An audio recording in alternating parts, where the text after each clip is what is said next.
ଜାପୁଜି ସାହେବ ଆଧ୍ୟାତ୍ମିକତା ଆଡ଼କୁ ଯାତ୍ରା ପ୍ରେଜେଣ୍ଟେଡ୍ ବାୟ ଶିଖ୍ ବୁକ୍ କ୍ଲବ୍। ଅକାଳ ପୁରୁଷ ଏକ ଅଟେ, ଯାହାଙ୍କର ନାମ ଅସ୍ତିତ୍ୱବାଲା, ଯିଏ ସୃଷ୍ଟିର ରଚକ, ଯିଏ ସବୁଠାରେ ବ୍ୟାପକ, ଭୟରହିତ, ଶତ୍ରୁରହିତ, ଯାହାର ସ୍ୱରୂପ କାଳର ଊର୍ଦ୍ଧ୍ୱରେ ଅଟେ, ଯିଏ ଯୋନିରେ ଆସନ୍ତି ନାହିଁ, ଯାହାଙ୍କର ପ୍ରକାଶ ସ୍ୱୟଂ ହୋଇଥାଏ, ଆଉ ଯିଏ ସଦ୍‌ଗୁରୁଙ୍କ କୃପାରୁ ମିଳିଥାଏ। ଜପ କର। ନିରଙ୍କାର ସୃଷ୍ଟିର ରଚନା ପୂର୍ବରୁ, ଯୁଗର ଆରମ୍ଭରୁ ସତ୍ୟ ଥିଲେ। ବର୍ତ୍ତମାନ ମଧ୍ୟ ତାଙ୍କରି ଅସ୍ତିତ୍ୱ ଅଛି। ଶ୍ରୀ ଗୁରୁ ନାନକ ଦେବଜୀଙ୍କ କଥନ ଅଟେ, ଭବିଷ୍ୟତରେ ମଧ୍ୟ ଏହି ସତ୍ୟ ସ୍ୱରୂପ ନିରଙ୍କାରଙ୍କ ଅସ୍ତିତ୍ୱ ରହିବ। ଯଦି କିଏ ଲକ୍ଷ ଥର ସ୍ନାନ କରୁଥାଏ, ତାହାହେଲେ ମଧ୍ୟ ଶରୀରର ବାହାର ସ୍ନାନରେ ମନର ପବିତ୍ରତା ହୋଇପାରିବ ନାହିଁ।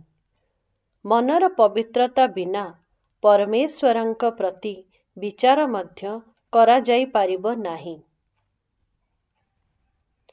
ଯଦି କିଏ ଏକାଗ୍ରଚିତ୍ତ ସମାଧି ହୋଇ ମୌନ ବ୍ରତ ଧାରଣ କରେ, ତଥାପି ମନରେ ଶାନ୍ତି ପ୍ରାପ୍ତ ହୋଇପାରିବ ନାହିଁ, ଯେ ପର୍ଯ୍ୟନ୍ତ ମନରୁ ମିଛ ବିକାର ବାହାରି ନ ଯାଏ।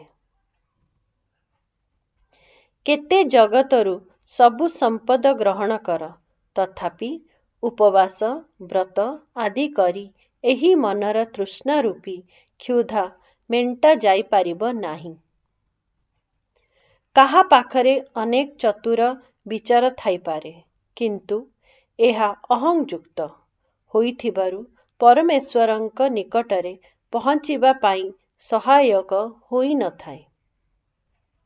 ବର୍ତ୍ତମାନ ପ୍ରଶ୍ନ ହେଉଛି, ପୁଣି ପରମାତ୍ମାଙ୍କ ସମକ୍ଷରେ ସତ୍ୟର ପ୍ରକାଶ ପୁଞ୍ଜି କିପରି ବନାଯାଇପାରିବ?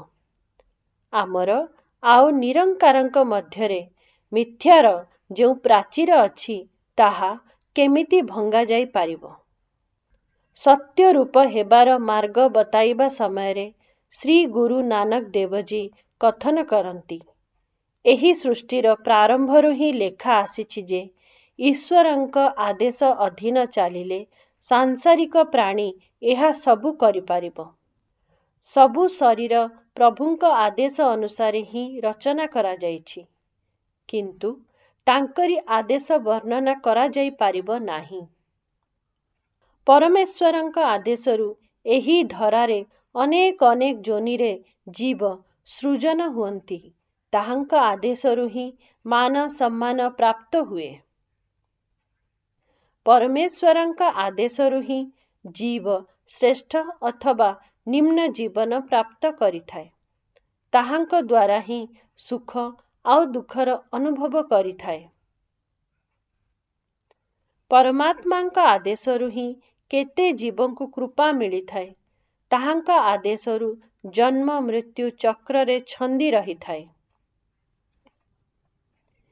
ଏହି ସର୍ବୋଚ୍ଚ ଶକ୍ତି ପରମେଶ୍ୱରଙ୍କ ଅଧୀନରେ ହିଁ ସବୁ କିଛି ରହିଥାଏ।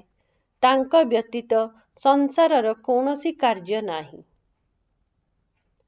ହେ ନାନକ, ଯଦି ଜୀବ ସେହି ଅକାଳ ପୁରୁଷଙ୍କ ଆଦେଶକୁ ପ୍ରସନ୍ନଚିତ୍ତ ହୋଇ ଜାଣିଦିଏ, ତାହାହେଲେ କିଏ ମଧ୍ୟ ଅହଂକାରମୟ ମୁଁ ବଶରେ ରହେ ନାହିଁ। ଏହି ଅହଂତତ୍ତ୍ୱ ସାଂସାରିକ ବୈଭବରେ ଲିପ୍ତ ପ୍ରାଣୀକୁ ନିରଙ୍କାରଙ୍କ ନିକଟକୁ ନିଏ ନାହିଁ। ଯାହା ପାଖରେ ଆତ୍ମିକ ଶକ୍ତି ଥାଏ, ସେ ସେହି ସର୍ବଶକ୍ତିମାନଙ୍କ ସାମର୍ଥ୍ୟର ଯଶଗାନ କରିପାରେ। କେହି ତାଙ୍କ ଦ୍ୱାରା ପ୍ରଦତ୍ତ ଆଶୀର୍ବାଦକୁ କୃପାଦୃଷ୍ଟି ମାନି ହିଁ ତାଙ୍କରି କୀର୍ତ୍ତିର ଗୁଣଗାନ କରିଥାଏ। କେହି ଜୀବ ତାଙ୍କରି ଅକଥନୀୟ ଗୁଣ ଓ ମହିମା ଗାଇଥାଏ। କେହି ତାଙ୍କରି ବିଷମ ବିଚାରର ନାମ ବିଦ୍ୟା ଦ୍ୱାରା କରିଥାଏ। କେହି ତାଙ୍କରି ଗୁଣଗାନ ରଚୟିତା ଓ ସଂହାରକ ଈଶ୍ୱରଙ୍କ ରୂପ ଭାବି କରିଥାଏ। କେହି ତାଙ୍କରି ବର୍ଣ୍ଣନା ଏପରି କରିଥାଏ ଯେ ସେହି ପରମ ସତ୍ତା ଜୀବନ ଦେଇ ପୁଣି ଫେରାଇ ନେଇଥାନ୍ତି। କେହି ଜୀବ ସେହି ନିରଙ୍କାରଙ୍କୁ ସ୍ୱୟଂଠାରୁ ଦୂର ଭାବି ତାଙ୍କରି ଯଶ ଗାନ କରିଥାଏ।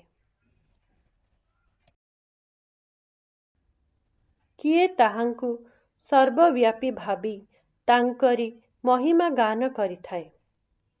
ଅନେକ ଅନେକ ତାଙ୍କରି କୀର୍ତ୍ତିର କଥନ କରିଛନ୍ତି, କିନ୍ତୁ ପୁଣି ଅନ୍ତ ହୋଇ ନାହିଁ। କୋଟି କୋଟି ଜୀବ ତାଙ୍କରି ଗୁଣଗାନ କରିଛନ୍ତି, ତଥାପି ତାଙ୍କର ବାସ୍ତବିକ ସ୍ୱରୂପ ପାଇପାରି ନାହାନ୍ତି। ଅକାଳ ପୁରୁଷ ଦାତା ବନି ଜୀବକୁ ଭୌତିକ ପଦାର୍ଥ ଦେଉଛନ୍ତି। ଜୀବ ନେଇ ନେଇ ଥକି ଯାଉଛି। ସମସ୍ତ ଜୀବ ଯୁଗ ଯୁଗରୁ ଏହି ପଦାର୍ଥ ଭୋଗ କରି ଆସୁଛନ୍ତି।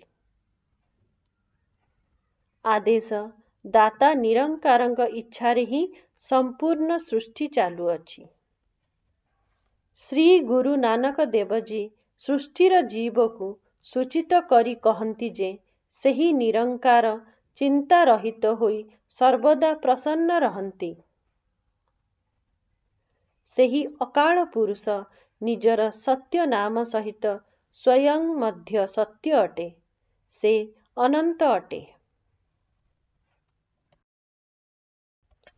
ସମସ୍ତେ ନିଜକୁ ଜୀବ କୁହନ୍ତି, ମାଗୁଛନ୍ତି, ଦିଅ ଦିଅ କରୁଛନ୍ତି। ସେହି ଦାତା ସମସ୍ତଙ୍କୁ ଦେଉଛନ୍ତି। ସେହି ପରମାତ୍ମାଙ୍କ ସମ୍ମୁଖକୁ କେଉଁ ଭେଟି ନେଇଯିବା ଯେ ଆମେ ତାଙ୍କରି ଦରବାରକୁ ଦେଖିପାରିବା? ମୁଖରେ ତାଙ୍କରି ଗୁଣଗାନ କେଉଁ ପ୍ରକାର କରିବା ଯେ ତାହା ଶୁଣି ସେହି ଅନନ୍ତ ଶକ୍ତି ଆମକୁ ପ୍ରେମ ପ୍ରସାଦ ପ୍ରଦାନ କରିବେ?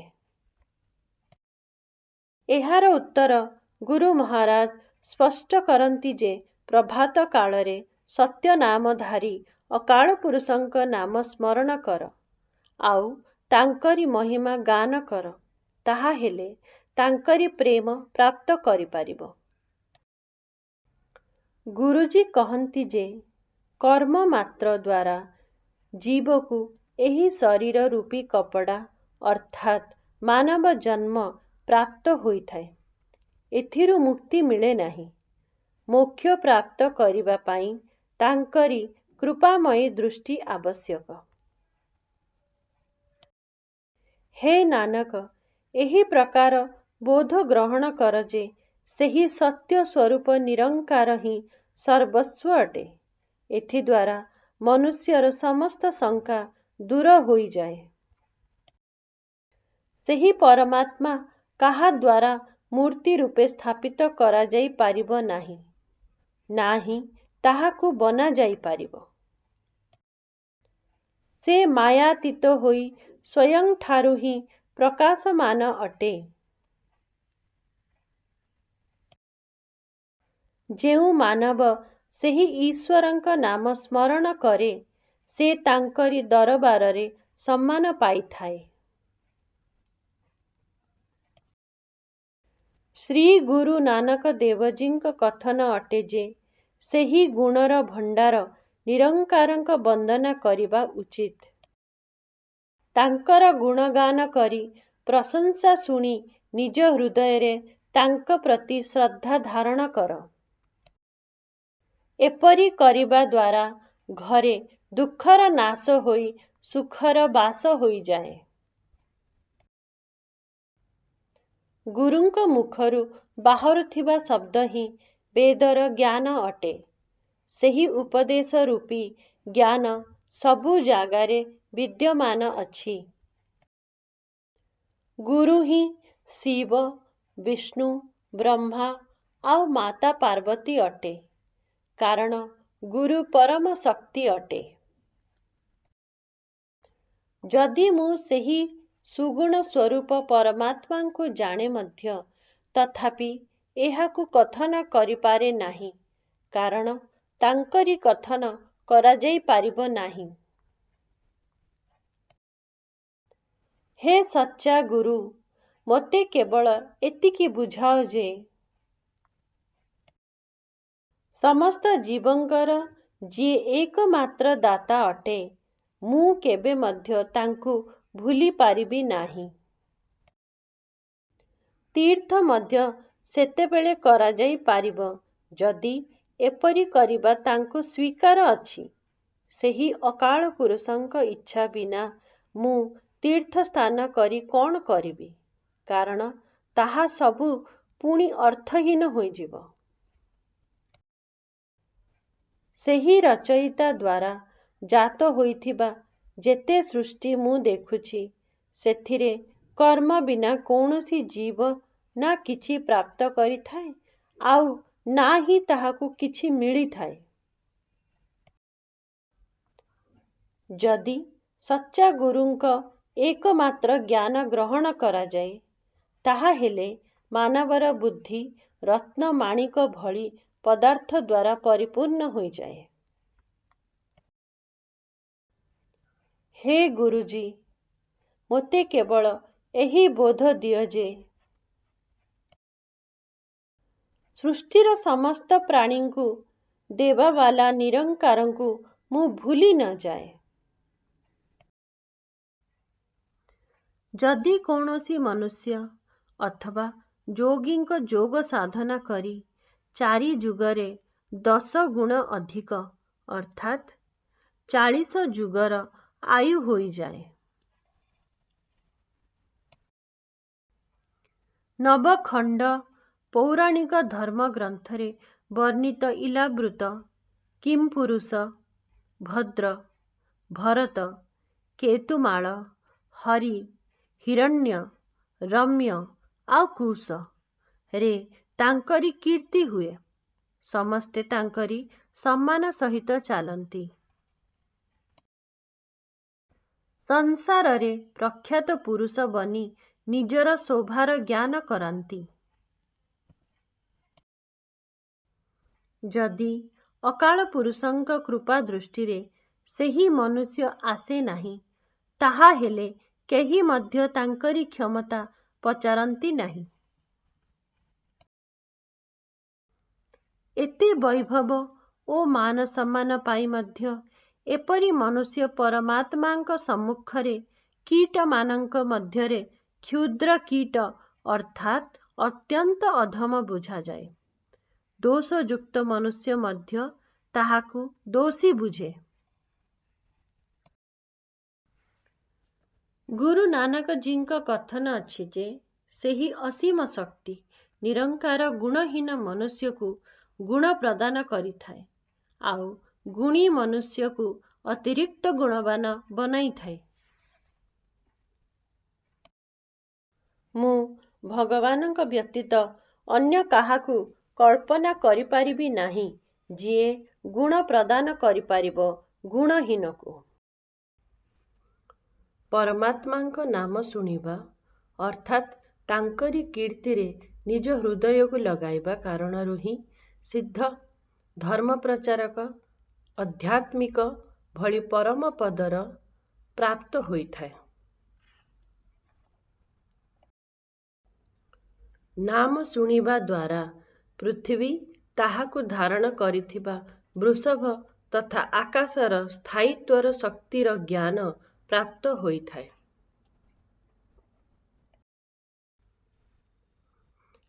ନାମ ଶୁଣିବା ଦ୍ୱାରା ସପ୍ତଦ୍ୱୀପ, 14 ଲୋକ ଆଉ 7 ପାତାଳର ଜ୍ଞାନ ପ୍ରାପ୍ତ ହୋଇଥାଏ। ନାମ ଶୁଣିବା ବାଲାକୁ କାଳ ସ୍ପର୍ଶ କରିପାରେ ନାହିଁ। ହେ ନାନକ, ପ୍ରଭୁଙ୍କ ଭକ୍ତିରେ ସର୍ବଦା ଆନନ୍ଦର ପ୍ରକାଶ ରହିଥାଏ। ଭଗବାନଙ୍କ ପ୍ରଶଂସା ଶୁଣିବା ଦ୍ୱାରା ସମସ୍ତ ଦୁଃଖ ଓ ପାପ ଦୂର ହୋଇଯାଏ। ନାମ ଶୁଣିବା ପରେ ଶିବ, ବ୍ରହ୍ମା ଏବଂ ଇନ୍ଦ୍ରଙ୍କ ଭଳି ଈଶ୍ୱରୀୟ ଗୁଣ ପ୍ରାପ୍ତ ହୁଏ। नाम शुणिबा द्वारा पापी माने मध्य ज्ञान प्राप्त होई ईश्वरंक प्रशंसा गाइबा आरंभ करती। हरिंक नाम शुणी जीव माने प्रभुंक सह मिलन पथ एवं शरीरर रहस्य शिखंती। भगवानंक नाम शुणिबा द्वारा जणे पवित्र शास्त्र रे वर्णित आध्यात्मिक ज्ञान प्राप्त करे। हे नानक, भगवानंक भक्त माने सबुदिन पाई सुखरे रहंती। परमात्मांक नाम शुणिबा द्वारा समस्त दुख और दुष्कर्म नाश होई जाए। नाम शुणिबा द्वारा मनुष्य को सत्य, संतोष और ज्ञान भली मूल धर्म प्राप्ति होई थाए।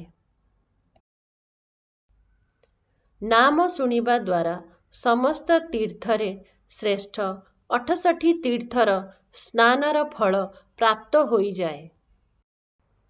निरंकारंक नाम शुणिबा परे मनुष्य को तांकरी दरबार रे सम्मान प्राप्त होई थाए। नाम शुणिबा द्वारा परमात्मांक ठारे लीन होई जाती, कारण एथि द्वारा आत्मिक शुद्धि होई ज्ञान प्राप्त होई थाए। हे नानक, प्रभुंक भक्त को सर्वदा आत्मिक आनंद प्रकाश रही थाए। परमात्मांक नाम शुणिबा द्वारा समस्त दुख और दुष्कर्म नाश होई जाए। नाम शुणिबा द्वारा गुणर सागर श्री हरि ठारे लीन होई जाई पारिबो। नाम श्रवणर प्रभाव द्वारा ही सिख धर्म प्रचारक आउ बादशाह निज पदरे शोभा पाउछंती। अज्ञान मनुष्य प्रभु भक्तिर मार्ग नाम श्रवण करिबा द्वारा ही प्राप्त करिपारे। एही भव सागरर अथळ गभीरता जानी पारिबा मध्य नाम श्रवण शक्ति द्वारा संभव होई पारे। हे नानक, सत्पुरुषंक अंतରରେ सर्वदा आनंद प्रकाश रही थाए।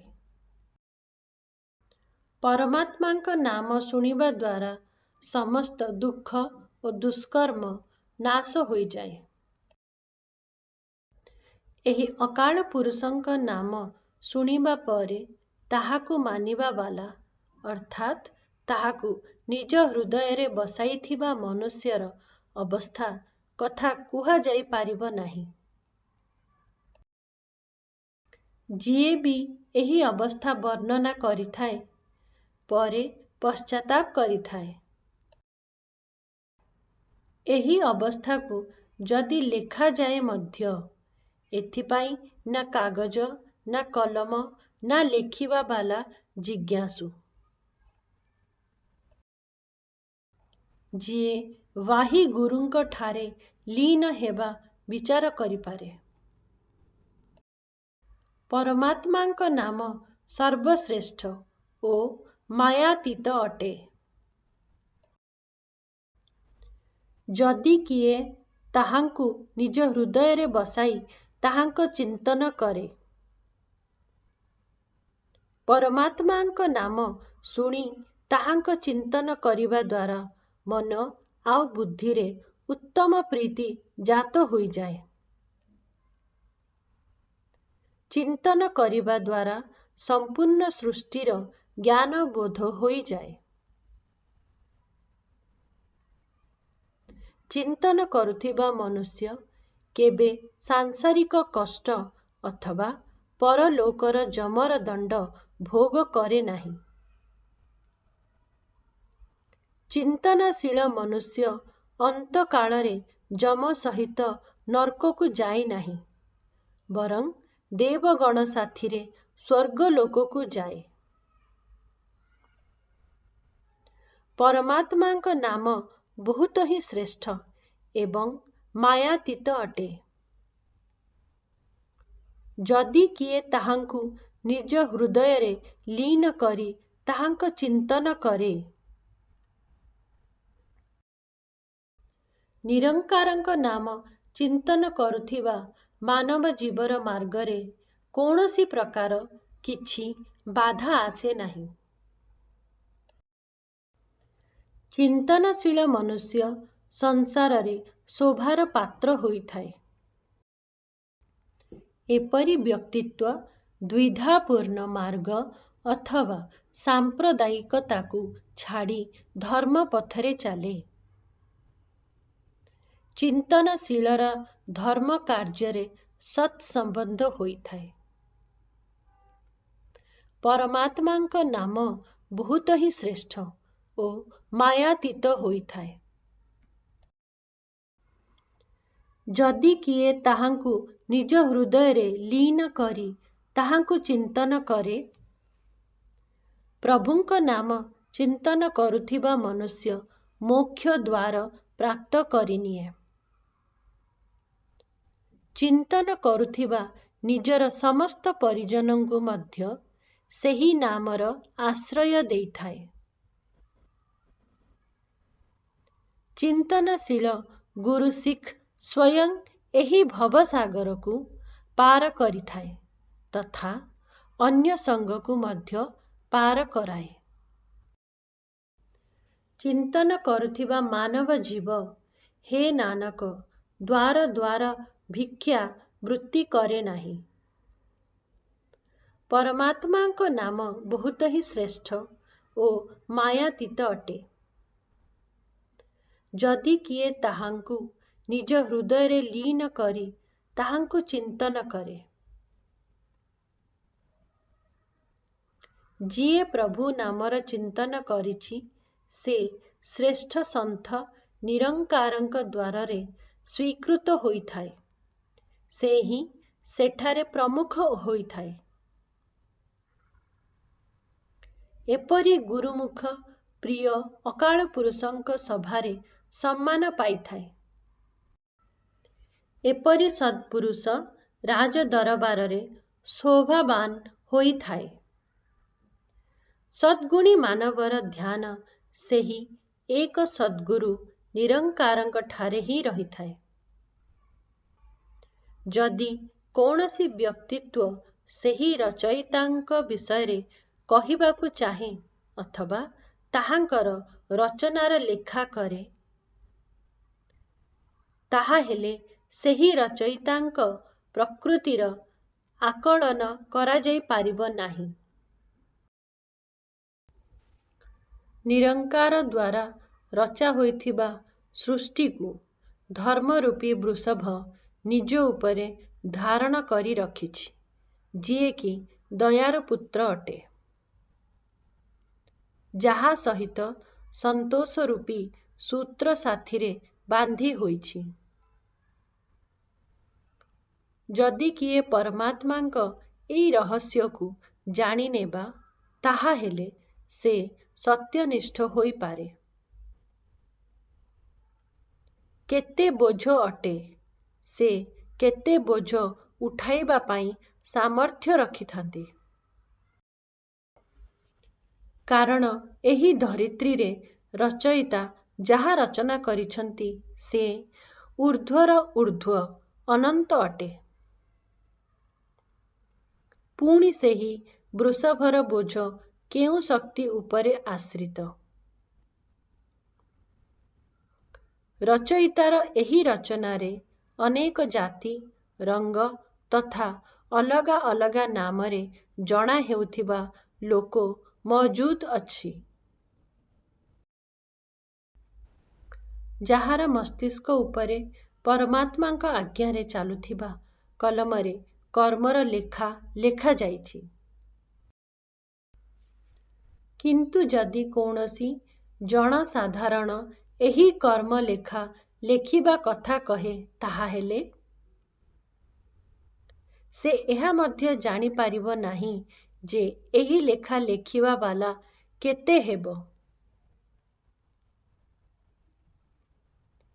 लेखिबा वाला एही परमात्मांक ठारे केते शक्ति थिबो। ତାଙ୍କରି ରୂପ କେତେ ସୁନ୍ଦର ଅଟେ। ତାଙ୍କରି କେତେ ଦାନ ଅଛି। ଏପରି କିଏ ଅଛି ଯିଏ ସମ୍ପୂର୍ଣ୍ଣ ଅନୁମାନ ଲଗାଇ ପାରିବ?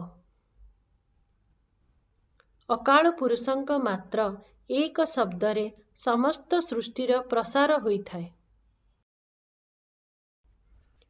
ସେହି ଏକ ଶବ୍ଦରୂପୀ ଆଦେଶରୁ ହିଁ ସୃଷ୍ଟିରେ ଏକରୁ ଅନେକ ଜୀବଜନ୍ତୁ ତଥା ଅନ୍ୟ ପଦାର୍ଥର ପ୍ରବାହ ଚାଲିଥାଏ।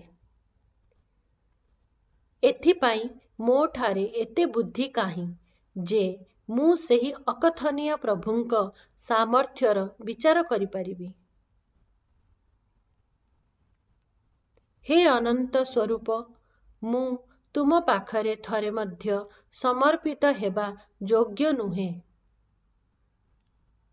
ଯାହା ତୁମକୁ ଭଲ ଲାଗେ ସେହି କାର୍ଯ୍ୟ ଶ୍ରେଷ୍ଠ ଅଟେ। ହେ ନିରଙ୍କାର, ହେ ପରଂବ୍ରହ୍ମ, ତୁମେ ସଦା ଶାଶ୍ୱତ ରୂପ ଅଟ। ଏହି ସୃଷ୍ଟିରେ ଅସଂଖ୍ୟ ଲୋକ ଏହି ରଚୟିତାକୁ ଜପ କରନ୍ତି, ଅସଂଖ୍ୟ ହିଁ ତାହାକୁ ପ୍ରେମ କରନ୍ତି। ଅସଂଖ୍ୟ ତାଙ୍କରି ଅର୍ଚ୍ଚନା କରନ୍ତି, ଅସଂଖ୍ୟ ତପସ୍ୱୀ ତପସ୍ୟା କରୁଛନ୍ତି। ଅସଂଖ୍ୟ ଲୋକ ଧାର୍ମିକ ଗ୍ରନ୍ଥ ଓ ବେଦ ଆଦିକୁ ମୁଖରେ ପାଠ କରୁଛନ୍ତି। ଅସଂଖ୍ୟ ହିଁ ଯୋଗ ସାଧନାରେ ଲୀନ ରହି ମନକୁ ଆସକ୍ତିଠାରୁ ମୁକ୍ତ ରଖନ୍ତି। ଅସଂଖ୍ୟ ଏପରି ଭକ୍ତ ଅଛନ୍ତି ଯିଏ ଏହି ନିରଙ୍କାରଙ୍କ ଗୁଣ ବିଚାର କରି ଜ୍ଞାନ ଉପଲବ୍ଧି କରନ୍ତି। ଅସଂଖ୍ୟ ସତ୍ୟକୁ ଜାଣୁଥିବା ଅଥବା ପରମାର୍ଥ ପଥରେ ଚାଲୁଥିବା ଦାନୀ ସଜ୍ଜନ ଅଛନ୍ତି। ଅସଂଖ୍ୟ ବୀର ରଣଭୂମିରେ ଶତ୍ରୁର ସାମନା କରି ଶସ୍ତ୍ର ମାଡ଼ ସହ୍ୟ କରନ୍ତି। ଅସଂଖ୍ୟ ମାନବ ଜୀବ ମୌନ ଧାରଣ କରି ଏକାଗ୍ର ଚିତ୍ତ ହୋଇ ସେହି ଅକାଳ ପୁରୁଷଙ୍କ ଠାରେ ମଗ୍ନ ରହନ୍ତି। ଏଥିପାଇଁ ମୋ ପାଖରେ ଏତେ ବୁଦ୍ଧି କାହିଁ ଯେ ମୁଁ ସେହି ଅକଥନୀୟ ପ୍ରଭୁଙ୍କ ସାମର୍ଥ୍ୟ ବିଚାର କରିପାରିବି। ହେ ଅନନ୍ତ ସ୍ୱରୂପ, ମୁଁ ତୁମ ପାଖରେ ଥରେ ମଧ୍ୟ ସମର୍ପିତ ହେବା ଯୋଗ୍ୟ ନୁହେଁ। ତୁମକୁ ଯାହା ଭଲ ଲାଗେ ସେହି କାର୍ଯ୍ୟ ଶ୍ରେଷ୍ଠ ଅଟେ। ହେ ନିରଙ୍କାର, ହେ ପରଂବ୍ରହ୍ମ, ତୁମେ ସଦା ଶାଶ୍ୱତ ରୂପ ଅଟ। ଏହି ସୃଷ୍ଟିରେ ଅସଂଖ୍ୟ ମନୁଷ୍ୟ ବିମୂଢ଼ ତଥା ଅଜ୍ଞାନ ଅଟନ୍ତି। ଅସଂଖ୍ୟ ଚୋର ଆଉ ଅଭକ୍ଷ୍ୟ ଖାଆନ୍ତି। ଅସଂଖ୍ୟ ଅନ୍ୟ ଉପରେ ବଳ ପ୍ରୟୋଗ କରି ଅତ୍ୟାଚାର କରି ଏହି ସଂସାର ତ୍ୟାଗ କରନ୍ତି। ଅସଂଖ୍ୟ ଅଧର୍ମୀ ମନୁଷ୍ୟ ଯିଏ ଅନ୍ୟର ଗଳା କାଟି ହତ୍ୟା କରି ପାପ ଅର୍ଜନ କରନ୍ତି। ଅସଂଖ୍ୟ ପାପୀ ଏହି ସଂସାରରୁ ପାପ କରି ଚାଲିଯାଆନ୍ତି। ଅସଂଖ୍ୟ ହିଁ ମିଥ୍ୟା ସ୍ୱଭାବ ରଖି ମିଛ କହନ୍ତି। ଅସଂଖ୍ୟ ମାନବ ଏପରି ଅଛନ୍ତି ଯିଏ ମଳିନ ବୁଦ୍ଧି ଯୋଗୁଁ ବିଷ୍ଠା ଭୋଜନ ଖାଆନ୍ତି। ଅସଂଖ୍ୟ ଲୋକ ଅନ୍ୟକୁ ନିନ୍ଦା କରି ନିଜ ମୁଣ୍ଡରେ ପାପ ବୋଝ ରଖନ୍ତି। ଶ୍ରୀ ଗୁରୁଦେବ ନାନକ ସ୍ୱୟଂକୁ ନିମ୍ନ କହି ବିନତି କରନ୍ତି ଯେ ଆମେ ତ କୁକର୍ମ ଜୀବ, ଅର୍ଥାତ୍ ତାମସିକ ଓ ଆସୁରିକ ସମ୍ପଦ ବାଲା ସୃଷ୍ଟିର ବର୍ଣ୍ଣନା କରୁଛନ୍ତି। ହେ ଅନନ୍ତ ସ୍ୱରୂପ, ମୁଁ ତୁମ ପାଖରେ ଥରେ ମଧ୍ୟ ସମର୍ପିତ ହେବା ଯୋଗ୍ୟ ନୁହେଁ। ଯାହା ତୁମକୁ ଭଲ ଲାଗେ ସେହି କାର୍ଯ୍ୟ ଶ୍ରେଷ୍ଠ ଅଟେ। ହେ ନିରଙ୍କାର, ହେ ପରଂବ୍ରହ୍ମ, ତୁମେ ସଦା ଶାଶ୍ୱତ ରୂପ ଅଟ। ତୁମ ସୃଷ୍ଟିରେ ଅକାଳ ପୁରୁଷଙ୍କ ଅସଂଖ୍ୟ ନାମ ଓ ଅସଂଖ୍ୟ ସ୍ଥାନ ଅଛି। ଯେଉଁଠି परमात्मा बास करती। असंख्य ही अकल्पनीय लोक अछि, किंतु जेउ मनुष्य तांकरी रचनार गणित करी असंख्य शब्द व्यवहार करे ताहार मुंड मध्य भारी होई जाए। शब्द द्वारा ही एही निरंकारंक नाम जप करा जाई पारिब। शब्द द्वारा ही ताहांकर गुणगान करा जाई पारिब। परमात्मांक गुणगान शब्द द्वारा ही करा जाई पारिब। ताहांक प्रशंसा मध्य शब्द द्वारा ही करा जाई पारिब। शब्द द्वारा ही तांकरी बाणीर लेखा और गान करा जाई पारिब। शब्द द्वारा ही मस्तिष्करे लेखा होइथिबा कर्म बता जाई पारिब। किंतु जेउ निरंकार एही कर्म लेखंती तांकरी कपाଳରେ कौनसी कर्म लेखंती नाही। कर्म अनुसारे अकाल पुरुष आदेश दियंती, सेपरी कर्म आमे भोग करू। रचयिता एही सृष्टिर जेते प्रसार करिछंती ताहा समस्त नाम रूप अटे। तांक नाम बिना कौनसी स्थान नाही। एथिपाई मोठारे एते बुद्धि काहे जे मु एही अकथनीय प्रभुंक सामर्थ्य विचार करई पारिबी। मु तुम पाखरे थरे मध्य समर्पित हेबा पाई योग्य नुहे। तुमको जहा भल लागे सेही कार्य श्रेष्ठ अटे। हे निरंकार, हे परब्रह्म, तुमे सदा शाश्वत रूप अट। जदि एही शरीरर हाथ पाद अथवा कौनसी अंग मलिन होई जाए ताहा हेले पानी रे धोइले सफा होई जाए। जदि कौनसी वस्त्र मूत्र आदि द्वारा अपवित्र होई जाए साबुन रे एहाकु धुआ जाए। जदि मनुष्यर बुद्धि करिबा जोगु मलिन होई जाए ताहा हेले सेही वाही गुरुंक नाम स्मरण करी पवित्र होई पारिबो। पुण्य और पाप केवल कहिबा पाई नाही। एही संसार रे आमे जेउ जेउ कर्म करिबा ताहा चित्रगुप्त द्वारा लेखा होई रहुछि। जाहार फल अनुसारे स्वर्ग अथवा नरक प्राप्ति हेउछि।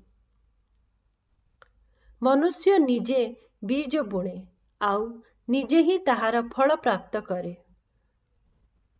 गुरु नानकंक कथन जे जीव निज कर्म अनुसारे फल भोगिबा पाई अकाल पुरुषंक आदेशरे एही जन्म मृत्यु चक्ରରେ छंदी रही जाए। तीर्थ यात्रा तप साधना जीव उपरे दया भाव करी तथा निस्वार्थ दान देई जदि कौनसी मनुष्य सम्मान प्राप्त करिथाए ताहा हेले से अति लघु होई जाए। किंतु जे परमेश्वरंक नाम को मनरे प्रीत करी सुनिछि ओ तांकरी निरंतर चिंतन करिछि भाव से निज अंतरर तीर्थ स्नान करिछि आउ निज मलिनताकु दूर करि देछि। अर्थात सेही जीव निज हृदय बास करुथिबा निरंकार ठारे लीन होई निज अंतर आत्मार मैला सफा करि देछि। हे प्रभु, सबु गुण तुम ठारे अछि, मो ठारे शुभ गुण किछि नाही। सदाचारर गुण धारण करिबा बिना परमेश्वरंक भक्ति मध्य होई पारिब नाही। हे निरंकार, सर्वदा तुमर जय हेउ। तुमे कल्याण स्वरूप ब्रह्म रूप अट। तुमे सत्य अट, चेतनशील और सर्वदा आनंद स्वरूप अट। परमात्मा एही सृष्टि जेबे तैयारी करथिले सेतेबेले केउ समय केउ तारीख केउ दिन थिला, केउ ऋतु केउ मास थिला जेबे एहार प्रसार होइथिला, एहा सबु किए जानिछि। सृष्टि प्रसारर निश्चित समय महाविद्वान ऋषि मुनि आदि मध्य जानि पारि नाहंती। जदि एहा जानि पारिथान्ते ताहा हेले निश्चित रूपरे वेद अथवा धर्म ग्रंथरे उल्लेख करिथान्ते। एही समयर ज्ञान काजीकु मध्य जणा नाही। जदि जणा थांता कुरान आदिरे उल्लेख थांता। एही सृष्टि रचनार दिन बार ऋतु ओ मास आदि कौनसी जोगी मध्य जानि पारि नाहंती। एही विषय ताहा हेले एही जगतर रचयिता स्वयं ही जानि पारिबे जे एही सृष्टिर प्रसार केबे होइथिला। मु सेही अकाल पुरुषंक कौतुक किभଳି कहिबी, तांकरी प्रशंसा करिबी, केउ भଳି वर्णना करिबी आउ केमिति तांकरी भेदको जानि पारिबी। सद्गुरु कहंती जे कौनसी अन्य ठारू बुद्धिमान भावी परमात्मांक विषय कुहे, किंतु परमेश्वर महान अटे, तांकरी नाम तांक ठारू मध्य महान अटे। सृष्टि रे जहा हेउछि सबु तांकरी आदेशरे ही हेउछि। हे नानक, जदि कौनसी ताहार गुण जानिबा अथवा निरंकारंक भेद जानिबा पई अभिमान करिथाए ताहा हेले से एही लोकरे कौन परलोकरे मध्य सम्मान पाए नाही। सद्गुरु जन साधारणंक मनरे सप्त आकाश ओ सप्त पाताल हेबार संशयर निवृत्ति करी कहंती जे अनेक अनेक पाताल ओ आकाश अछि।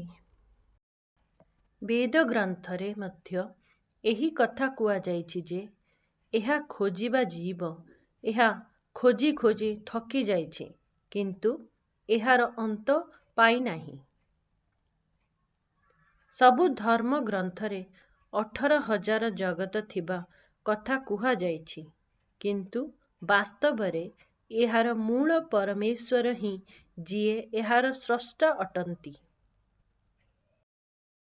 जदि सेही सृष्टिर लेखा होई पारिबो ताहा हेले केही लेखे, किंतु सेही लेखा करिबा बाला स्वयं नष्ट होई जाए। हे नानक, रचयिताकु एही संपूर्ण जगतर महान कुहा जाए। से निजकु निजे जानिछंती अथवा जानि पारिबे। स्तुति करुथिबा साधक मध्य परमात्मांक स्तुति करी ताहांकर सीमा पाई नाही। जेपरी नदी नाळ समुद्ररे मिसी ताहार अथळर अंत पाई पारे नाही, बरं निज अस्तित्व मध्य हराई दिए, सेहीपरि स्तुति करुथिबा व्यक्ति स्तुति करी करी सेथिरे ही लीन होई जाए। समुद्रर साह होई पर्वत समान धन संपत्तिर मालिक होई मध्य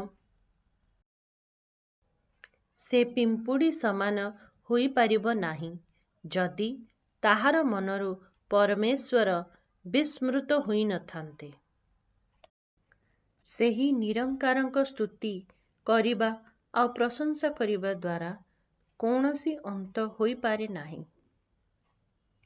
रचयिता द्वारा रचना होइथिबा सृष्टिर कौनसी अंत नाही, परंतु जेबे से दियंती सेतेबेले मध्य कौनसी अंत नाही।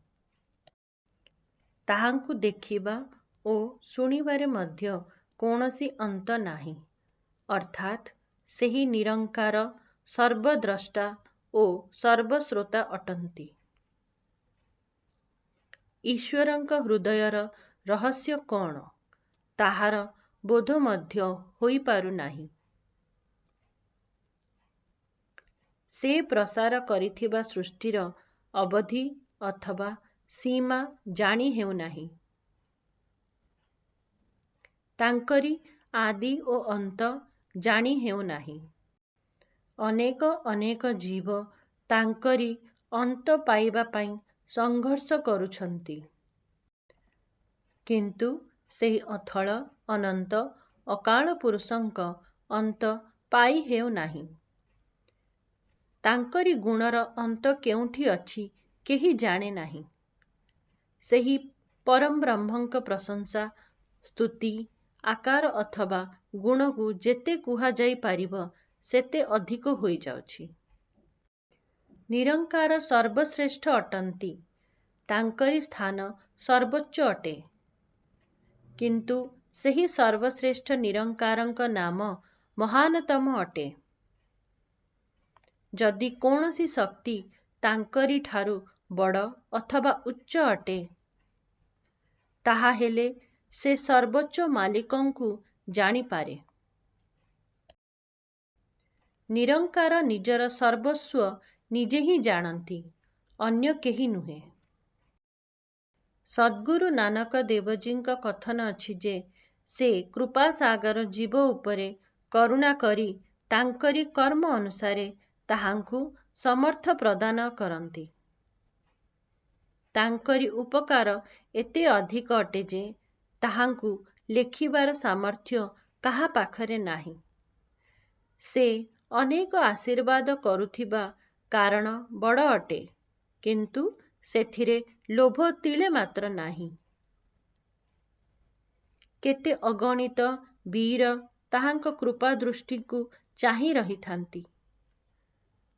ତାହାଙ୍କ ସଂଖ୍ୟାର ଗଣତି ହିଁ ହୋଇପାରିବ ନାହିଁ।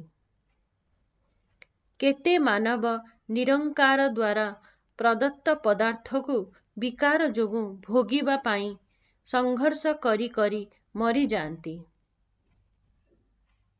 କେହି ଅକାଳ ପୁରୁଷଙ୍କ ଦ୍ୱାରା ଦିଆଯାଇଥିବା ପଦାର୍ଥକୁ ନେଇ ଅସ୍ୱୀକାର କରିଥାଏ।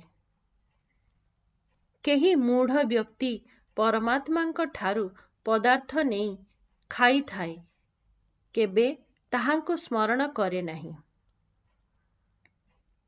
କେତେ ଜଣଙ୍କୁ ଦୁଃଖ ଓ ଭୋକ ସର୍ବଦା ଥାଏ, କାରଣ ତାହା ତାଙ୍କରି କର୍ମରେ ହିଁ ଲେଖା ହୋଇଥାଏ। କିନ୍ତୁ ଏମିତି ସଜ୍ଜନ ଏହି ମାଡ଼କୁ ସେହି ପରମାତ୍ମାର ଆଶୀର୍ବାଦ ମାନନ୍ତି। ଏହି କଷ୍ଟ ଯୋଗୁଁ ହିଁ ମାନବ ଜୀବକୁ ୱାହିଗୁରୁଙ୍କ ସ୍ମରଣ ହେଉଥାଏ।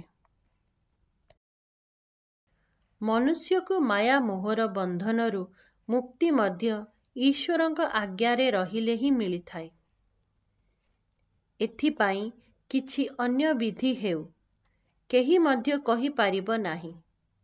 ଅର୍ଥାତ୍ ଈଶ୍ୱରଙ୍କ ଆଜ୍ଞାରେ ରହିଲେ ଅତିରିକ୍ତ ମାୟାର ମୋହ ବନ୍ଧନରୁ ମୁକ୍ତ ହେବାର କୌଣସି ଅନ୍ୟ ବିଧି କିଏ କହିପାରିବ ନାହିଁ। ଯଦି ଅଜ୍ଞାନତାବଶତଃ କୌଣସି ବ୍ୟକ୍ତି ଏହି ବିଷୟରେ କଥା ହେବାର ଚେଷ୍ଟା କରିବ, ତାହାହେଲେ ତାକୁ ଜଣାପଡ଼ିବ ଯେ ସେ ନିଜ ମୁହଁରେ ଯମ ଆଦିର କେତେ ଚୋଟ ଖାଇବାକୁ ପଡ଼େ।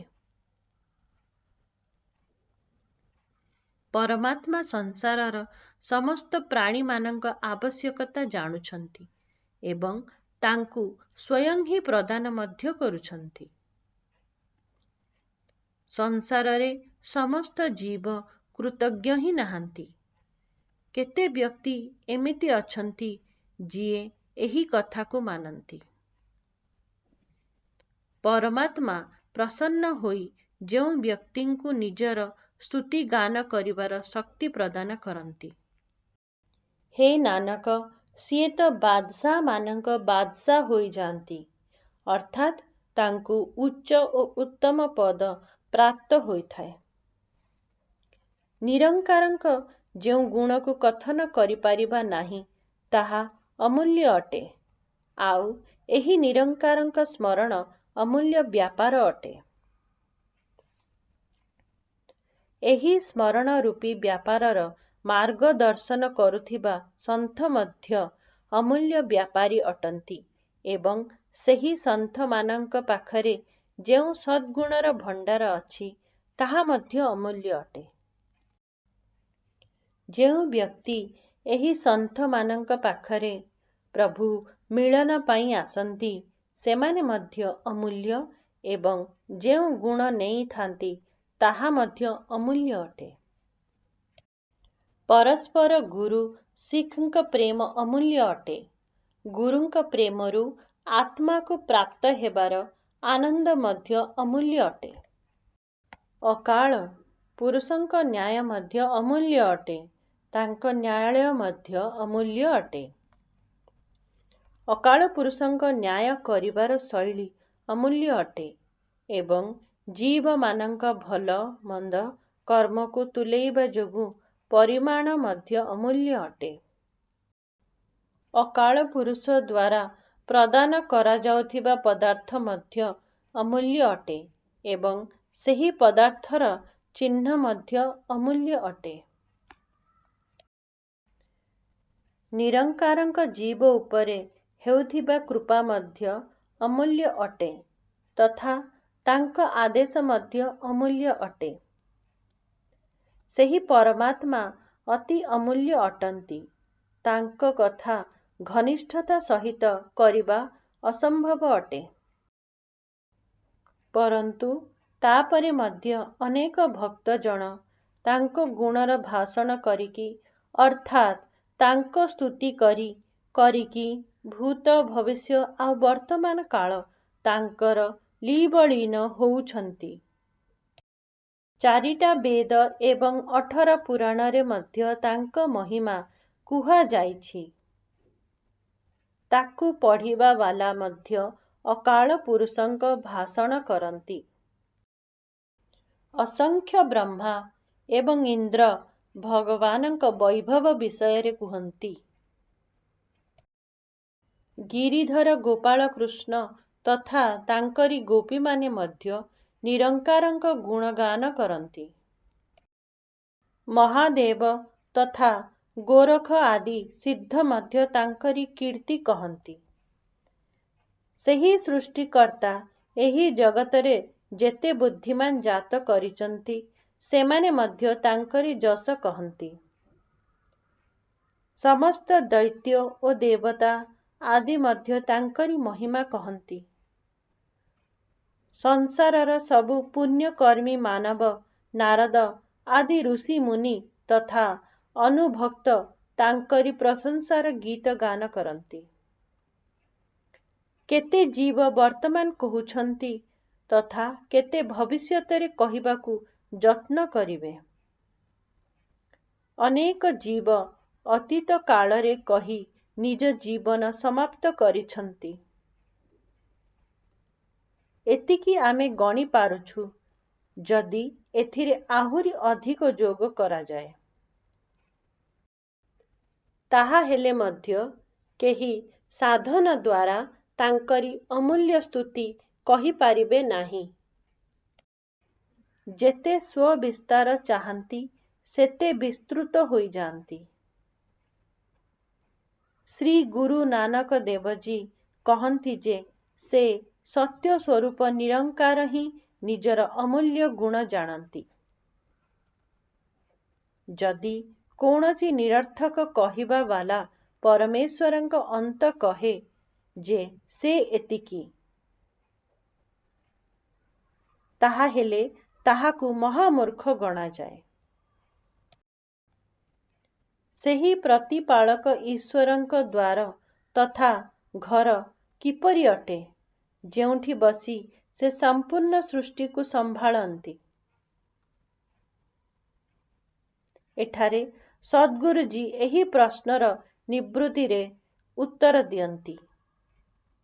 ହେ ମାନବ, ତାଙ୍କରି ଦ୍ୱାରରେ ନାନା ପ୍ରକାର ଅସଂଖ୍ୟ ବାଜା ବାଜୁଛି ଆଉ କେତେ ବାଦକ ବିଦ୍ୟମାନ ଅଛନ୍ତି। କେତେ ରାଗ ଓ ରାଗିଣୀ ଏବଂ ଗାଇବା ପାଇଁ କେତେ ଗନ୍ଧର୍ବ ଆଦି ଅଛନ୍ତି। ସେହି ନିରଙ୍କାରଙ୍କ ଯଶ ପବନ ଜଳ ତଥା ଅଗ୍ନିଦେବ ଗାଆନ୍ତି ତଥା ସମସ୍ତ ଜୀବଙ୍କ କର୍ମର ବିଶ୍ଳେଷକ ଧର୍ମରାଜ ମଧ୍ୟ ତାଙ୍କରି ଦ୍ୱାରରେ ଦଣ୍ଡାୟମାନ ହୋଇ ତାଙ୍କରି ମହିମା ଗାନ କରନ୍ତି।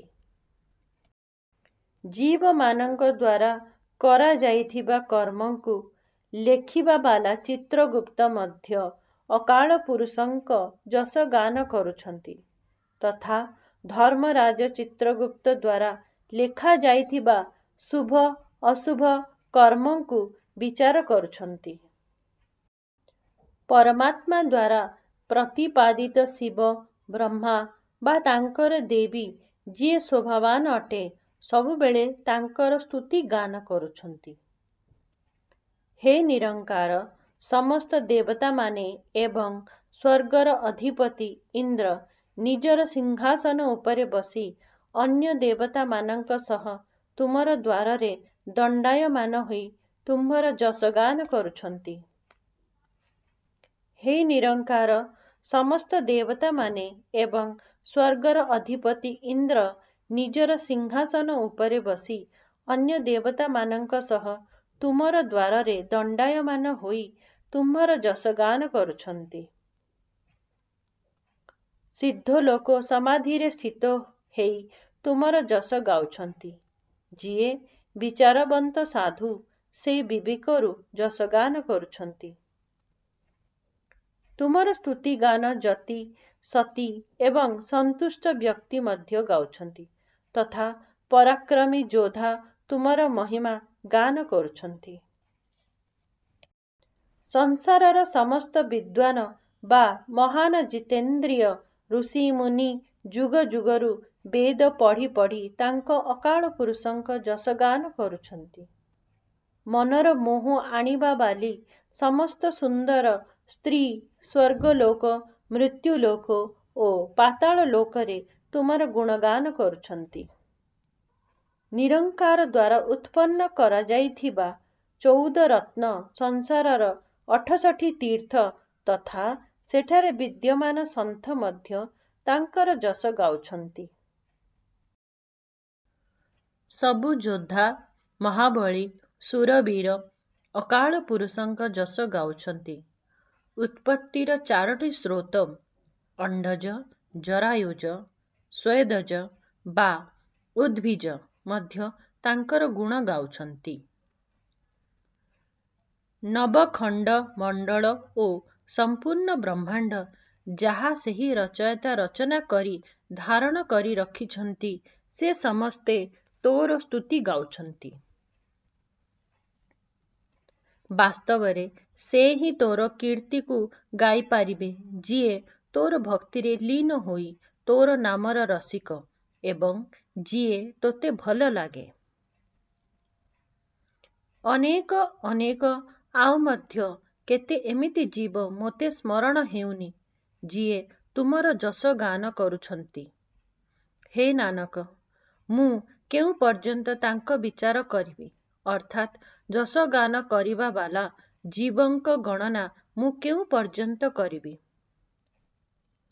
ସେହି ସତ୍ୟ ସ୍ୱରୂପ ଅକାଳ ପୁରୁଷ ଅତୀତ କାଳରେ ତଥା ସେହି ସଦ୍ଗୁଣୀ ନିରଙ୍କାର ବର୍ତ୍ତମାନରେ ମଧ୍ୟ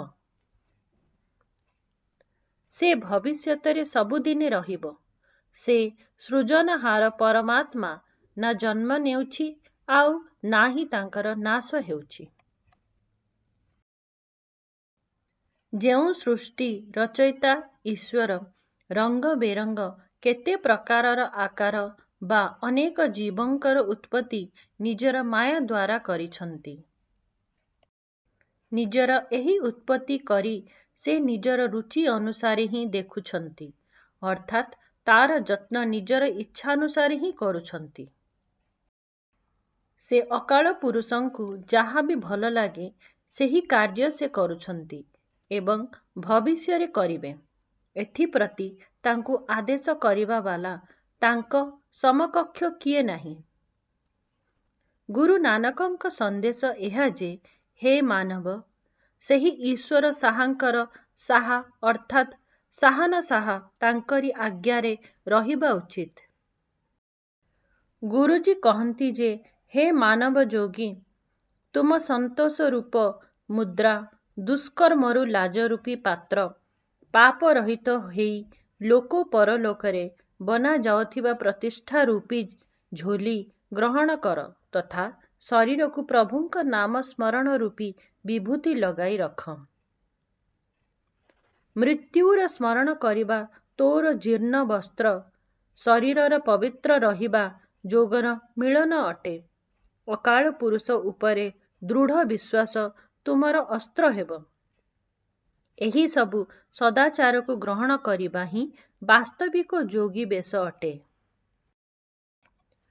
ସଂସାରର ସମସ୍ତ ଜୀବଙ୍କ ଠାରେ ତୁମର ପ୍ରେମ ହେଉ, ଅର୍ଥାତ୍ ତାଙ୍କରି ଦୁଃଖ ସୁଖକୁ ତୁମେ ନିଜ ଦୁଃଖ ସୁଖ ଅନୁଭବ କର। ଏହା ତୁମର ଶ୍ରେଷ୍ଠ ପନ୍ଥ ଅଟେ। କାମ ଆଦି ବିକରରୁ ମନକୁ ଜିତିବା ଜଗତ ଉପରେ ବିଜୟ ପ୍ରାପ୍ତ ସମାନ ଅଟେ।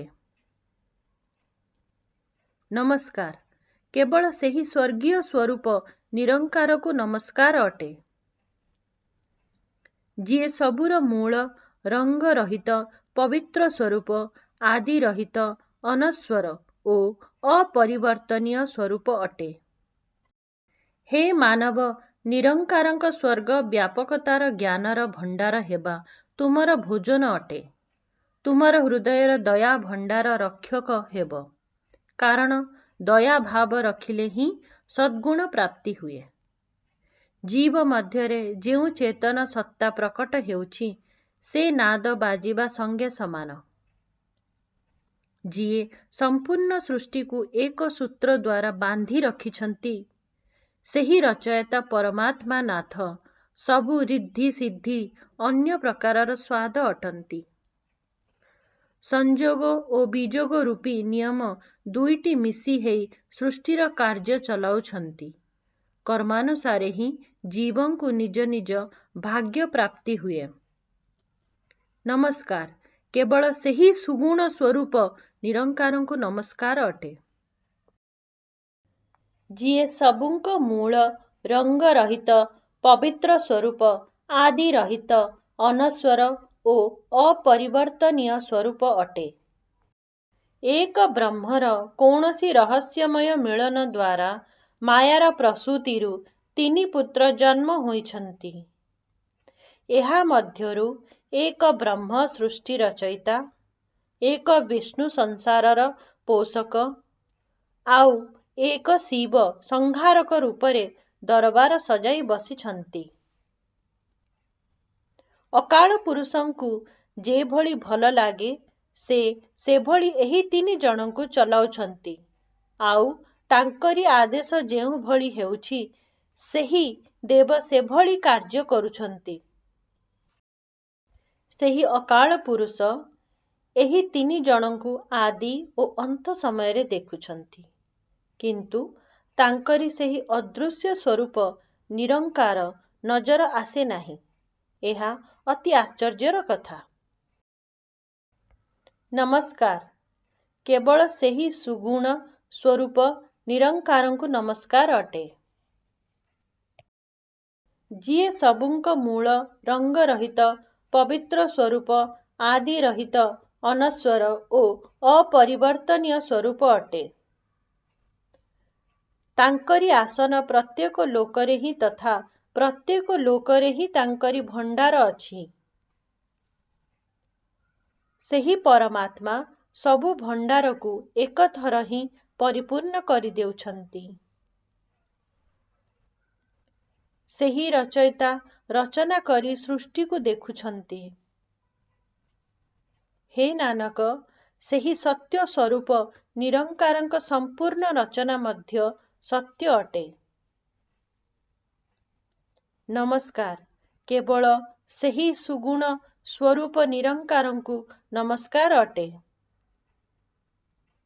ଯିଏ ସବୁଙ୍କ ମୂଳ, ରଙ୍ଗ ରହିତ, ପବିତ୍ର ସ୍ୱରୂପ, ଆଦି ରହିତ, ଅନଶ୍ୱର ଓ ଅପରିବର୍ତ୍ତନୀୟ ସ୍ୱରୂପ ଅଟେ। ଗୋଟିଏ ଜିହ୍ୱାରୁ ଲକ୍ଷେ ଜିହ୍ୱା ହୋଇଯାଏ, ପୁଣି ଲକ୍ଷେରୁ 20 ଲକ୍ଷ ହୋଇଯାଏ। ପୁଣି ଗୋଟିଏ ଗୋଟିଏ ଜିହ୍ୱାରୁ ଲକ୍ଷେ ଲକ୍ଷେ ଥର ସେହି ଜଗଦୀଶ୍ୱରଙ୍କ ନାମ ଉଚ୍ଚାରଣ କର, ଅର୍ଥାତ୍ ସେହି ପ୍ରଭୁଙ୍କ ନାମ ସ୍ମରଣ କରାଯାଏ। ଏହି ମାର୍ଗରେ ପଟି ପରମେଶ୍ୱରଙ୍କୁ ମିଳନ ହେତୁ ହୋଇଥିବା ନାମ ରୂପୀ ସିଡ଼ି ଉପରେ ଚଢ଼ି ସେହି ଅଦ୍ୱିତୀୟ ପ୍ରଭୁଙ୍କ ସହିତ ମିଳନ ହୋଇପାରେ। ଏପରି ତ ବ୍ରହ୍ମଜ୍ଞାନୀଙ୍କ ବଡ଼ ବଡ଼ କଥା ଶୁଣି ନିକୃଷ୍ଟ ଜୀବ ମଧ୍ୟ ଦେହାଭିମାନରେ ଅନୁକରଣ କରିବା ଇଚ୍ଛା ରଖନ୍ତି। ପରନ୍ତୁ ଗୁରୁ ନାନକ କହନ୍ତି ଯେ ସେହି ପରମାତ୍ମାଙ୍କ ପ୍ରାପ୍ତି ତ ତାଙ୍କରି କୃପାରୁ ହିଁ ହୋଇଥାଏ। ବରଂ ଏହା ତ ମିଥ୍ୟା ଲୋକଙ୍କ ମିଥ୍ୟା କଥା ଅଟେ। ଅକାଳ ପୁରୁଷଙ୍କ କୃପା ଦୃଷ୍ଟି ବିନା ଏହି ଜୀବରେ କିଛି କହିବା ପାଇଁ କିମ୍ବା ଚୁପ୍ ରହିବା ପାଇଁ ଶକ୍ତି ନାହିଁ। ମାଗିବା ପାଇଁ ଶକ୍ତି ମଧ୍ୟ ତାଙ୍କ ପାଖରେ ନାହିଁ, ଆଉ ନାହିଁ ଦେବାର ସାମର୍ଥ୍ୟ ଅଛି। ଯଦି ଜୀବ ଚାହେଁ ଯେ ମୁଁ ଜୀବିତ ରହିବି, ତାହାହେଲେ ମଧ୍ୟ ଏଥିରେ ବଳ ନାହିଁ, କାରଣ ମରିବା ମଧ୍ୟ ତାହାର ବଶରେ ନାହିଁ। ଧନ ସମ୍ପତ୍ତି ଓ ବୈଭବ ପ୍ରାପ୍ତ କରିବା ପାଇଁ ମଧ୍ୟ ସେହି ଜୀବର ବଳ ନାହିଁ, ଯେଉଁଥିପାଇଁ ମନରେ ଯେଉଁ ଅହଂ ଆସିଥାଏ। ଶ୍ରୁତି ବେଦ ଜ୍ଞାନର ବିଚାର କରିବା ବଳ ମଧ୍ୟ ଏଥିରେ ନାହିଁ। ସଂସାରରୁ ମୁକ୍ତ ହେବା ପାଇଁ ଷଡ୍ ଶାସ୍ତ୍ରରେ ଦିଆଯାଇଥିବା ଯୁକ୍ତି ଧାରଣ କରିବା ଶକ୍ତି ମଧ୍ୟ ଏଥିରେ ନାହିଁ। ଯେଉଁ ଅକାଳ ପୁରୁଷଙ୍କ ହାତରେ ଶକ୍ତି ଅଛି, ସେ ରଚନା କରି ଦେଖୁଛନ୍ତି। ଗୁରୁ ନାନକ କହନ୍ତି ଯେ କିଏ ଉଚ୍ଚ ଓ ନୀଚ ରହେ ନାହିଁ, କର୍ମ ଅନୁସାରେ ଏପରି ହୋଇଥାଏ। ରାତ୍ରି, ଋତୁ, ତିଥି, ସପ୍ତାହ, ବାର, ବାୟୁ, ଜଳ, ଅଗ୍ନି ଓ ପାତାଳ ଆଦି ପ୍ରପଞ୍ଚ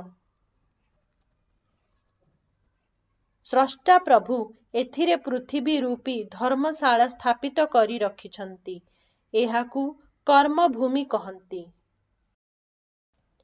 ସେହି ଧର୍ମଶାଳାରେ ନାନା ପ୍ରକାରର ଜୀବ ଅଛନ୍ତି।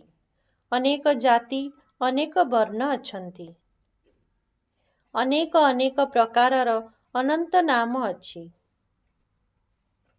ସଂସାରରେ ବିଚରଣ କରୁଥିବା ଅନେକ ଅନେକ ଜୀବଙ୍କୁ ନିଜ ଶୁଭାଶୁଭ କର୍ମ ଅନୁସାରେ ହିଁ ତାହା ଉପରେ ବିଚାର କରାଯାଏ। ବିଚାର କରିବା ବାଲା ସେହି ନିରଙ୍କାର ସ୍ୱୟଂ ମଧ୍ୟ ସତ୍ୟ ଅଟେ, ଆଉ ତାଙ୍କରି ଦରବାର ମଧ୍ୟ ସତ୍ୟ ଅଟେ। ସେ ତାଙ୍କରି ଦରବାରରେ ଶୋଭାବାନ ହୋଇଥାଏ, ଯିଏ ପ୍ରାମାଣିକ ସନ୍ଥ ଅଟେ, ଯାହାର କପାଳରେ କୃପାଳୁ ପରମାତ୍ମାଙ୍କ କୃପାର ଚିହ୍ନ ଅଙ୍କିତ ହୋଇଥାଏ। ପ୍ରଭୁଙ୍କ ଦରବାରରେ କଚ୍ଚା ପକ୍କା ହେବାର ପରୀକ୍ଷା ହୁଏ। ହେ ନାନକ, ଏହି ତଥ୍ୟର ନିର୍ଣ୍ଣୟ ସେଠାକୁ ଯିବା ପରେ ହିଁ ହୁଏ। କର୍ମକାଣ୍ଡରେ ଧର୍ମଖଣ୍ଡର ଏହି ନିୟମ ଅଟେ, ଯାହା ପୂର୍ବ ପଂକ୍ତିରେ କଥନ କରାଯାଇଛି। ଗୁରୁ ନାନକଜୀ ବର୍ତ୍ତମାନ ଜ୍ଞାନ ଖଣ୍ଡର ବ୍ୟବହାର ବର୍ଣ୍ଣନା କରୁଛନ୍ତି। ଏହି ସଂସାରରେ କେତେ ପ୍ରକାର ପବନ, ଜଳ, ଅଗ୍ନି ଅଛନ୍ତି, ଆଉ କେତେ ହିଁ ରୂପ କୃଷ୍ଣ ଓ ରୁଦ୍ରଙ୍କ ଅଛି। କେତେ ହିଁ ବ୍ରହ୍ମା ଏହି ସୃଷ୍ଟିରେ ଅନେକ ଅନେକ ରୂପ ରଙ୍ଗର ବେଶରେ ଜୀବଜାତ କରାଉଛନ୍ତି। କେତେ ହିଁ କର୍ମଭୂମି, ପର୍ବତ, ଧ୍ରୁବ ଭକ୍ତ ଓ ଅନେକ ଉପଦେଷ୍ଟା ଅଛନ୍ତି। ଇନ୍ଦ୍ର ଓ ଚନ୍ଦ୍ର ମଧ୍ୟ କେତେ ଅଛନ୍ତି। କେତେ ସୂର୍ଯ୍ୟ, କେତେ ମଣ୍ଡଳ ଓ ମଣ୍ଡଳ ଅନ୍ତର୍ଗତ ଦେଶ ଅଛି। କେତେ ସିଦ୍ଧ, ବିଦ୍ୱାନ ଓ ନାଥ ଅଛନ୍ତି। କେତେ ଦେବୀଙ୍କ ସ୍ୱରୂପ ଅଛି। କେତେ ଦେବ, ଦୈତ୍ୟ ଓ ମୁନି ଅଛନ୍ତି, ଆଉ ରତ୍ନରେ ଭରପୂର କେତେ ସମୁଦ୍ର ଅଛି। କେତେ ଉତ୍ପତ୍ତିର ସ୍ରୋତ, କେତେ ବାଣୀ, କେତେ ବାଦଶାହ, ଆଉ କେତେ ରାଜା ଅଛନ୍ତି। केते वेद श्रुति अनेक सेवक अछंती। गुरु नानक जी कहती जे तांकरी रचनार कौनसी अंत नाही। एही सबुर बोध ज्ञान खंड को गले जना जाए, जेउठी जीव ज्ञानवान होई जाए। ज्ञान खंडरे जो ज्ञान कथन करा जाए ताहा प्रबल अटे। एही खंडरे रागमयी प्रसन्नतापूर्ण ओ कौतुक आनंद विद्यमान अटे। श्रम खंडरे परमेश्वरंक भक्ति को प्रमुख बोली गणा जाइछि। परमेश्वरंक भक्ति उद्यम संथंक बाणी मधुर अटे। सेठारे अद्वितीय सुंदर स्वरूप गठन करा जाए। तांकरी कथा को कुहा जाई पारिबो नाही। जदि किए तांकरी महिमा कथन करिबा चेष्टा करे ताहा हेले से परे पश्चाताप करे। सेठारे वेद श्रुति ज्ञान मन आ बुद्धि गढ़ा जाए। सेठारे दिव्य बुद्धि थिबा देव ओ सिद्ध अवस्था प्राप्त हेबा ज्ञान गढ़ा जाए। जेउ उपासक उपरे परमेश्वरंक कृपा हुए तांकरी बाणी शक्तिवान होई जाए। जेउठी एही उपासक विद्यमान होइथाए सेठारे आउ केही रहंती नाही। सेही उपासकंक ठारे देह को जीतिबा योद्धा, इंद्रिय को जीतिबा महाबल तथा मन को जीतिबा वीर थाए। तांकरी पाखरे प्रभु राम परिपूर्ण रहिथांती। सेही निर्गुण स्वरूप रामंक सहित महिमा रूपी सीता चंद्रमा भली प्रकाशमान ओ मन को शीतल करंती। एपरी स्वरूप प्राप्त करिबा बालार गुण कथन करा जाई पारिबो नाही। सेही उपासक मरंती नाही कि थकी जाती नाही। जाहार हृदय रे परमात्मा रामंक स्वरूप विद्यमान अछि सेठारे केते लोकर भक्त निवास करंती। जाहार हृदय रे सत्य स्वरूप निरंकार वास करंती से आनंद प्राप्त करंती। सत्य धारण बालार हृदय रे सेही निरंकार निवास करंती अर्थात वैकुंठ लोक जेउठी सद्गुणी व्यक्तित्व वास करे। सेठारे सद्गुण समपर्ण परमात्मा रहंती। एठारे रचयिता निज सृजन रचना करी कृपा दृष्टि रे देखंती अर्थात ताहांक पोषण करंती। सेही सच खंडरे खंड मंडल ओ ब्रह्मांड अनंत अटे। जदि किए ताहांक अंत कथा कुहे तो अंत पाई पारिबो नाही कारण से असीम अटे। सेठारे अनेक अनेक लोक विद्यमान अछंती आउ रहिबा वालांक अस्तित्व मध्य अनेक अटे। पुणी जेउ भली से सर्वशक्तिमान परमात्मा आदेश करंती सेही भली से कार्य करंती। निजे रचिथिबा प्रपंच को देखी ओ शुभाशुभ कर्मर विचार करी से प्रसन्न हुअंती।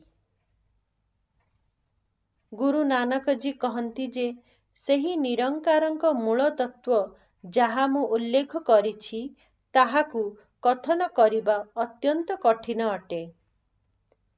इंद्रिय निग्रह रूपी भट्टी, संयम रूपी सुनारी, अचल बुद्धि रूपी आहारण, गुरु ज्ञान रूपी हातुड़ी, निरंकारंक भय को ढांकुणी तथा तपमय जीवन को अग्निताप बनाओ। हृदय प्रेम को पात्र बनाई सेथिरे नाम अमृत तरला जाए। एही टंका शाଳରେ नैतिक जीवन गढ़ा जाए अर्थात एपरी टंका शाळରୁ ही सद्गुणी जीवन बना जाई पारिबो। जहा उपरे अकाल पुरुषंक कृपा दृष्टि पड़ी थाए ताहाकु एही कार्य करिबाकु मिले। हे नानक एपरि सद्गुणी जीव सेही कृपासागर परमात्मांक कृपा दृष्टि कारणरू कृतार्थ होइथाए। श्लोक। समस्त सृष्टिर गुरु पवन, पाणी पिता आउ पृथ्वी बड़ माता अटे। दिन आउ राति दुईटी ढाई ओ झियो समान अटे, तथा संपूर्ण जगत एमानंक कोଳରେ खेलुछि। शुभ ओ अशुभ कर्मर विवेचना सेही अकाल पुरुषंक दरबाରରେ हुए। निजर शुभाशुभ कर्मर फल स्वरूप ही जीव परमात्मांक निकट अथवा दूर होइथाए। जिए प्रभुंक नाम स्मरण करिछि से जप तप आदि करिथिबा परिश्रम को सफल करिछि। गुरु नानक कहନ୍ତି जे एपरि सत्प्राणींक मुख उज्ज्वल होइथाए, आउ केते जीव तांकरी साथिरे अर्थात तांकु अनुसरण करी जन्म मृत्यु चक्ररू मुक्त रहंती। प्रार्थना।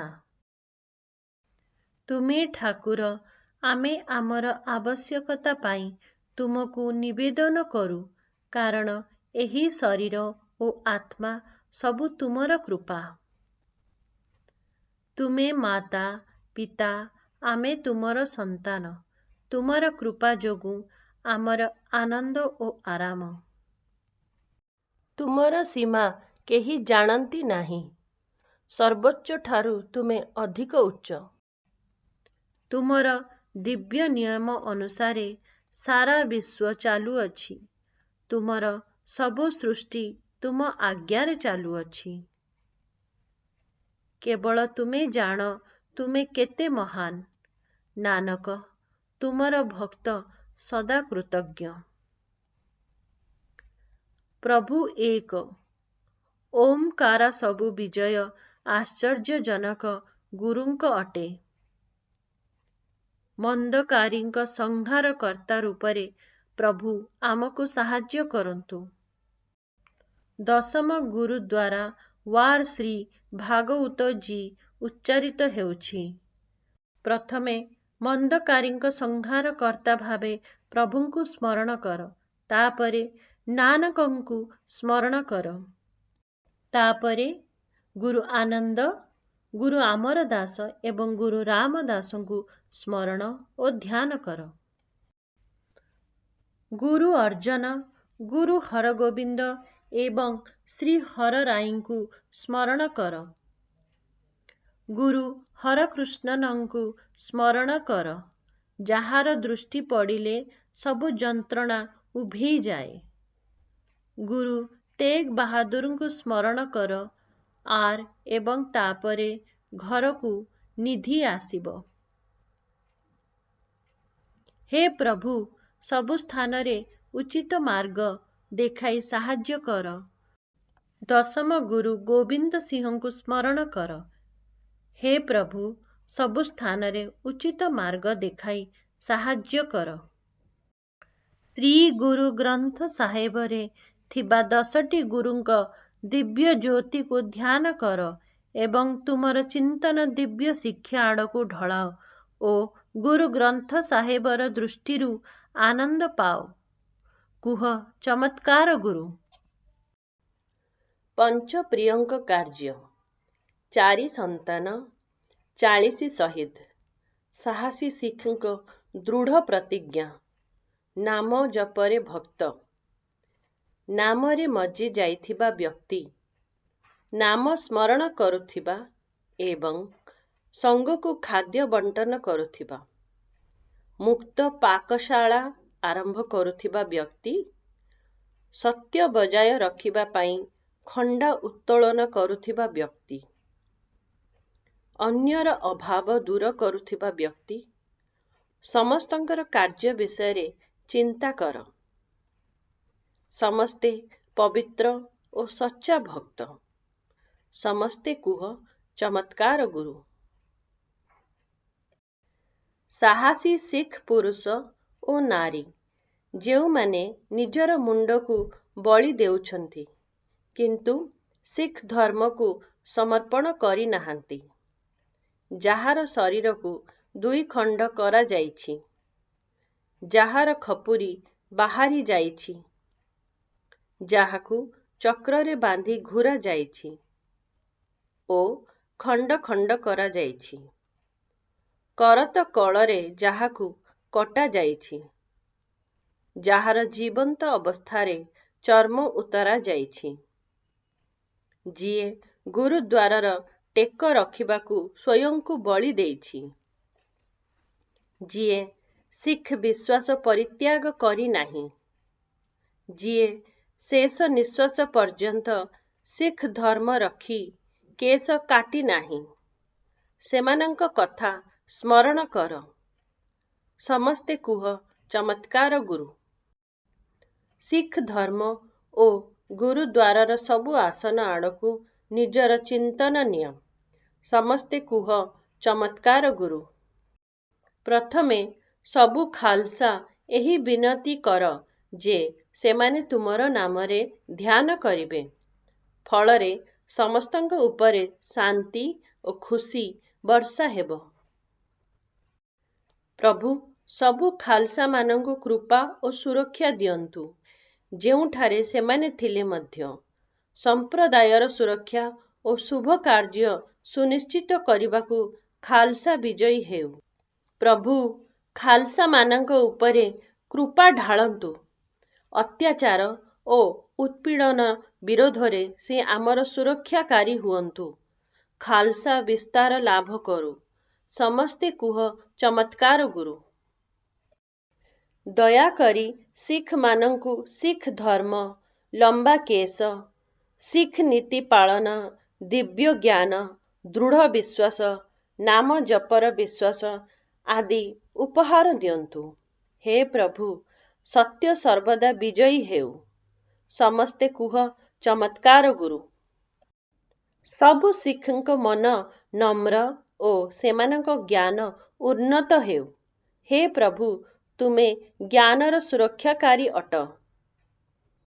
ହେ ସଚ୍ଚା ପିତା, ଚମତ୍କାର ଗୁରୁ, ତୁମେ ନିରହଙ୍କାରର ସମ୍ମାନ, ଅସହାୟର ଶକ୍ତି, ଆଶ୍ରୟହୀନର ଆଶ୍ରୟ। ଆମେ ତୁମର ଉପସ୍ଥିତିରେ ନମ୍ରତାର ସହିତ ପ୍ରାର୍ଥନା କରୁ। ଉପରି ଭକ୍ତ ପ୍ରାର୍ଥନା ଉଚ୍ଚାରଣ କରିବାରେ ଆମର ଭୁଲ ଓ ତ୍ରୁଟି କ୍ଷମା କର। ଦୟାକରି ସମସ୍ତଙ୍କ ଉଦ୍ଦେଶ୍ୟ ପୂରଣ କର। ଯେଉଁ ସଚ୍ଚା ଭକ୍ତ ସହିତ ସାକ୍ଷାତ କଲେ ଆମେ ତୁମ ନାମକୁ ସ୍ମରଣ ଓ ଧ୍ୟାନ କରିପାରିବୁ, ଦୟାକରି ତାଙ୍କରି ସହିତ ସାକ୍ଷାତ କରାନ୍ତୁ। ହେ ପ୍ରଭୁ, ଗୁରୁ ନାନକ ଅନୁସାରେ ପର ପିଢ଼ିକୁ ତୁମର ନାମ ଆସୁ ଏବଂ ସମସ୍ତେ ତୁମ ଇଚ୍ଛା ଅନୁସାରେ ଉନ୍ନତି କରନ୍ତୁ। ଚମତ୍କାର ଗୁରୁଜୀଙ୍କ ଖାଲସା, ଚମତ୍କାର ଗୁରୁଙ୍କର ବିଜୟ। ପ୍ରେଜେଣ୍ଟେଡ୍ ବାୟ ଶିଖ ବୁକ୍ କ୍ଲବ।